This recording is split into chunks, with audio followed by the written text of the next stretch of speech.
Assalamualaikum warahmatullahi wabarakatuh. Bismillah, walhamdulillah, wassalatu wassalamu ala rasulillah, wa ala alihi wa sahbihi wa mawala, amma ba'du.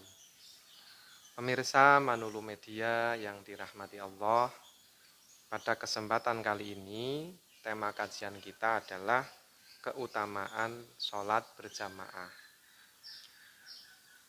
Berkaitan dengan tema tersebut, Nabi Muhammad Shallallahu Alaihi Wasallam bersabda, "Alaika bisolatil jamaati, fa innaha indallahi kamasyika ilal haji wal umrati." Jagalah olehmu sholat dengan berjamaah, karena sesungguhnya bagi Allah sholat berjamaah itu seperti halnya kamu berjalan mengerjakan haji dan umroh. Dalam keterangan yang lain, pahala haji dan umroh sendiri dikatakan al-umratu ilal umroti kafaratun lima bainahuma wal hajjul mabruru laisalahu jazaun illal jannah. Umroh yang satu ke umroh berikutnya itu adalah kafarat atau penebus dosa dari umroh yang satu ke umroh berikutnya itu tadi. Jika sholat berjamaah bagi Allah sama dengan umroh dan haji, maka bisa kita pahami misalnya antara sholat subuh dan sholat duhur kita lakukan dengan berjamaah, maka sholat subuh berjamaah dan duhur berjamaah itu adalah kafarat antara dosa-dosa yang kita lakukan dari subuh sampai duhur. Begitu juga seterusnya, duhur, asar, maghrib, isya. Kemudian wal hajjul mabrur laisa lahu jazaun illal jannah. Pahala haji sendiri tidak ada yang lain kecuali surga. Dan sholat berjamaah dikatakan bahwa bagi Allah itu sama seperti kita melakukan haji dan umrah. Berarti ketika kita pergi berjamaah, kita mendapatkan dua pahala. Diampuni dosa-dosanya dan dimasukkan kelak di dalam surganya Allah.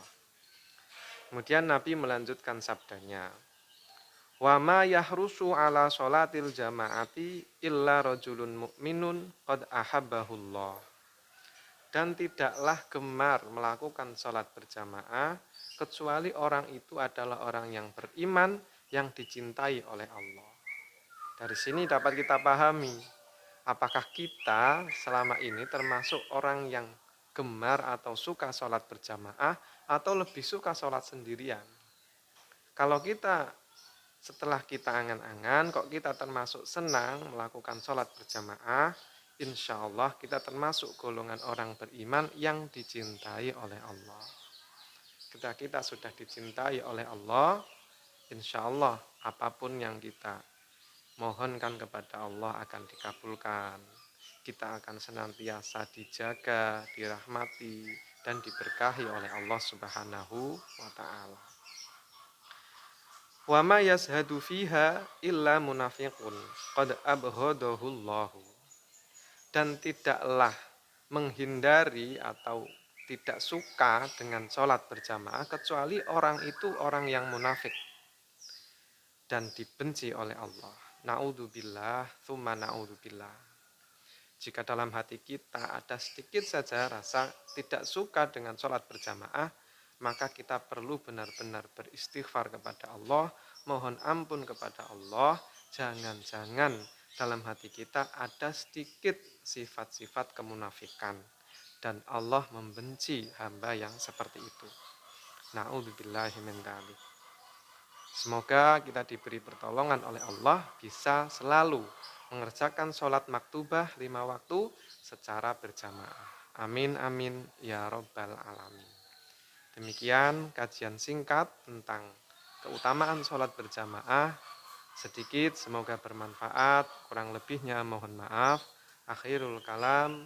Wallahul muwafiq ila aqwamit thoriq. Assalamualaikum warahmatullahi wabarakatuh.